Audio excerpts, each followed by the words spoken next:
पुसद न्यायालयात वकील संघाची निवडणूक संपन्न. ॲडव्होकेट भारत जाधव वकील संघाचे नवनिर्वाचित अध्यक्ष. आज दिनांक 2 फेब्रुवारी 2026 रोजी पुसद येथील न्यायालयातील वकील संघाची निवडणूक पार पडली. यात सकाळी 11 वाजता सर्वांनी आपल्या मतदानाचा हक्क बजावला व दुपारी 4 वाजता मतमोजणी करण्यात आली.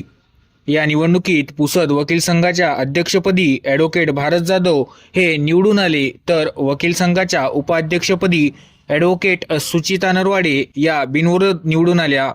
सोबतच वकील संघाच्या सचिवपदी ॲडव्होकेट योगेश दिवेकर हे निवडून आले, तर कोषाध्यक्षपदी ॲडव्होकेट अमोल भालेराव हे बिनविरोध निवडून आले. या निवडणुकीत निवडणूक निर्णय अधिकारी म्हणून ॲडव्होकेट पवनकुमार जैन यांनी कामकाज पाहिले.